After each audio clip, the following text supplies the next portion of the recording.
देखते हैं 1.5। ठीक है, प्रश्न नंबर 1.5।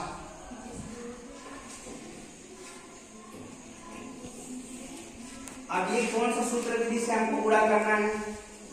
तो इस सूत्र विधि का नाम है एकाधिकेन। पूर्वेण विधि। शब्द से ही आपको समझना है। एकाधिकेन मतलब एक अधिक। एकाधिकेन का मतलब क्या हो गया? एक अधिक वाला एक गुणा है। तो कैसे एक अधिक करेंगे भाई? देखो ये नियम कब लागू होता है? लागू कब होगा? लागू होगा कब? तो इसके साथ यदि इकाई अंकों का योग, इकाई अंकों का योग 10 होना चाहिए। कोई भी संख्या आपको दिया रहेगा, उसकी इकाई का अंक क्या करेंगे? जोड़ेंगे तो कितना मिलना चाहिए? 10। और दूसरा क्या है? दहाई अंक समान होना चाहिए। दहाई अंक क्या होना चाहिए? बराबर होना चाहिए।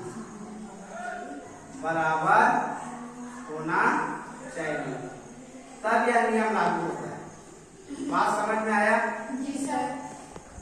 अब ऐसी कुछ एक्सरसाइज या प्रश्न वाली का कोई भी क्वेश्चन को हम लोग देखेंगे। पहला क्वेश्चन आपको दिया है 13 × 17। अब इसको देखिए भाई, इकाई अंक 7 और 3 है तो जोड़ेंगे तो 10 आ गया, और दहाई अंक समान है इसलिए यह नियम लागू होता है। सभी में लागू नहीं होता। ठीक, तो ये हो जाएगा। ऐसे गुणा करेंगे 7 या 21 का 21 ही लिखेंगे, और 1 में 1 बढ़ाएंगे तो कितना हो जाएगा? 2। तो 2 एकम 2, ये आपका आंसर है।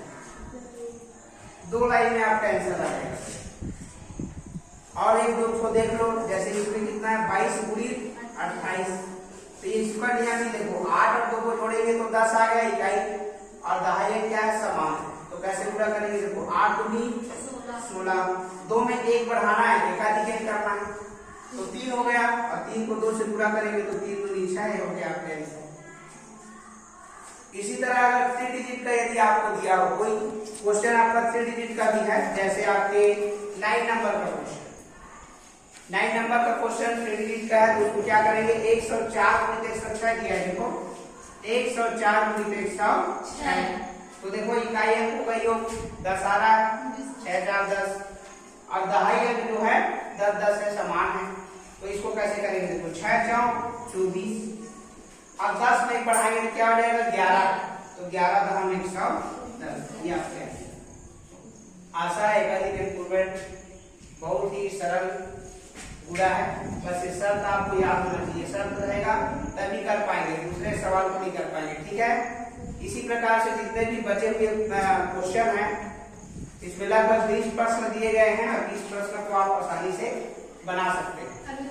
और उत्तर की जांच जैसे बनाते थे वैसे ही करना है।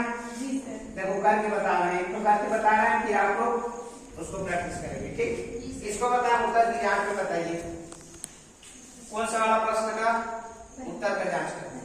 पहला, चलो पहला क्या करते हैं? तो हमें पता है कोई संख्या को पहले लिखते हैं, है ना? उसके बाद उसका कितना बीजांक आएगा उसको लिखेंगे। तो पहला संख्या देखो क्या है? 13। ये रहा 13, दूसरा संख्या है 17।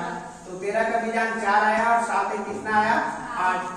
अब यहाँ पे उत्तर कितना आया है? 221, और इसका बीजांक कितना आएगा? 2 2 4 और 1 5। ठीक है ना? अब देखो क्या करते हैं, हमारा उत्तर का जांच का जो नियम बताया गया है, दी गई संख्याओं के बीजांकों का गुणनफल का बीजांक।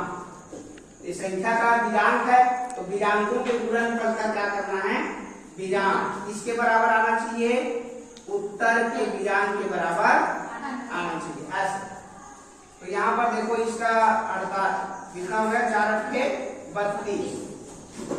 32 का बीजांक, उत्तर का बीजांक कितना है? दिख रहा है 5 है। 32 का भी बीजांक कितना आएगा? 5। ये दोनों बराबर हो गए। इस तरीके से आप बीजांक द्वारा जांच कर सकते हैं, किसी भी क्वेश्चन का कर सकते हैं।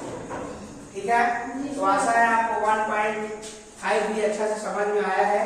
सूत्र एकाधिक पूर्वण विधि, और इसके लिए शर्त है यदि इकाई अंकों का योग 10 10 होना चाहिए और दहाई अंक क्या होना चाहिए, बराबर होना चाहिए। ठीक है, यदि आपको अच्छा लगा है तो आप खुद समझदार हैं। ठीक है।